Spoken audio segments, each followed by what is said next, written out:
Ouais, depuis le 14 janvier, bon, j'étais en dehors de X. Bah, j'ai fait un double déménagement. Bon, c'était quand même un peu compliqué, hein. J'étais assez seul pour le faire. Bon, ça s'est fait, hein, ça s'est fait. Mais bon, j'étais quand même assez éprouvé physiquement. Donc voilà, bah, bon, il n'y a pas que l'actualité qui fait que je reprends un petit peu ici, là. Mais bon, c'est vrai que l'histoire de je te bombarde d'un côté, tu me bombardes de l'autre, machin.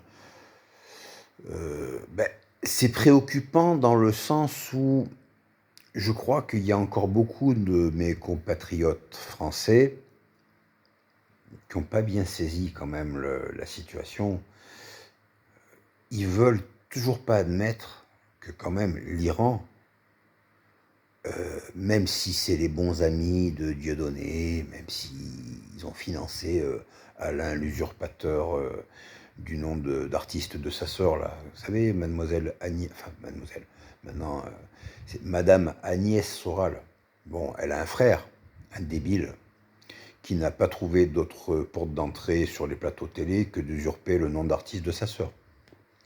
Sinon, il s'appelle Alain Bonnet, tu vois. Donc lui, il a quand même reçu 3 millions d'euros de la part de l'Iran, quoi. Pour c'était quoi, le parti antisioniste. Alors, on vous dit que les sionistes sont les ennemis. C'est-à-dire que les sionistes, c'est-à-dire les nationalistes israéliens, ils sont dans vos placards, ils attendent une occasion de vous zigouiller. Tu vois. Mais c'est comme si tu dis à un Israélien, les nationalistes français sont dans les placards, là, et prêts à te zigouiller. Il va te dire, mais de quoi tu parles, mec? Eh ben, moi, je dis la même chose. De quoi vous parlez, les mecs? Et sérieux, vous pensez qu'il y a un banquier juif planqué dans votre cave, là, qui a un grand couteau, là, qui... Enfin, bon. Euh, c'est c'est pas ça le plus grave. Le plus grave, c'est vraiment, vous vous rendez pas compte que euh, ces mecs-là, là, les Dieudo et l'autre Bougredane, là, c'est vraiment des collaborateurs zélés du régime iranien et des collaborateurs zélés des islamistes qui nous submergent peu à peu, qui veulent remplacer la population française. Voilà. Moi, je vous le dis clairement. Ce sont les collabos des gens qui plantent les jeunes Thomas, qui assassinent malheureusement les petites Lola, etc. Quoi. Quand est-ce que vous allez vous le mettre dans le crâne et que vous allez... Non, pas manifester, pas... Non, non, non, mais vous zappez. Il faut avoir le courage, il faut avoir la volonté de zapper des mecs comme les Dieudo et Soral.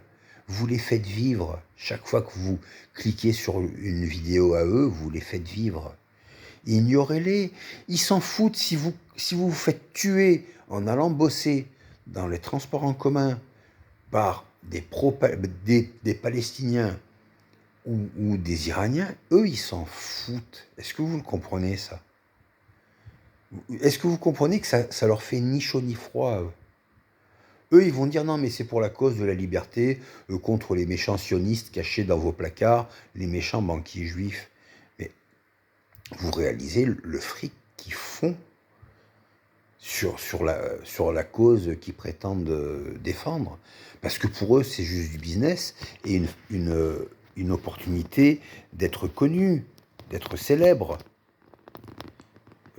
En réalité, euh, quand ils dénoncent les juifs, comment dire, les juifs diaboliques avec leurs textes, comment dire, leurs textes,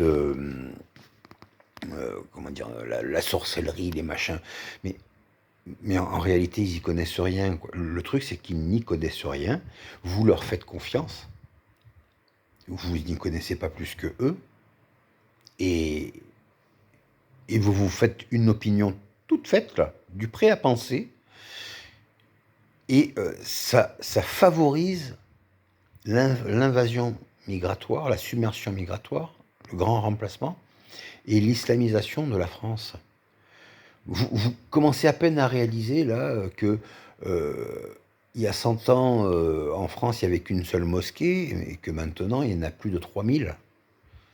Alors qu'il y a 2000 ans, il y avait une seule synagogue et au plus fort, il y en avait 300 de synagogues. Maintenant, il n'en reste que la moitié. Et c'est le péril juif qui vous inquiète. C'est ça qui vous donne envie de réagir. Si vous voulez, les mecs. Si vous voulez, hein. Moi, honnêtement, moi, je m'en fous. Mais vous êtes quand même mes compatriotes, quoi. Moi, j'ai fait le service militaire avec vous. J'ai rencontré des gens que même plus de 35 ans après, jamais je les oublierai, quoi. Tu vois, mon amour, l'amour qui me reste de la France tient aux gens que j'ai pu croiser pendant mon service militaire ou aux amis. Quand t'as des légionnaires dans tes amis, tu vois, des mecs qui ont des valeurs tellement puissantes, tu vois, des mecs, il y en a un, putain, mais il totalise à peu près 30 ans sur toutes les opérations que la France a pu faire à travers le monde, et le mec est super gentil, super humain. Il est super humain, il est plus humain qu'un cégétiste ou qu'un wokiste aux cheveux bleus qui veut éliminer la masculinité ou une lesbienne haineuse là qui veut châtrer tous les hommes. Ce mec qui totalise 30 ans de guerre. Enfin bon, après chacun fait ce qu'il veut. Moi je suis pas un moralisateur. Mais faites gaffe quand on vous désigne par devant le sioniste, le juif ou l'israélien ou je sais pas quoi, jetez quand même un coup d'œil derrière. Parce que c'est là que réside le pire. Vous verrez. Un jour, vous me direz que je m'étais pas gouré.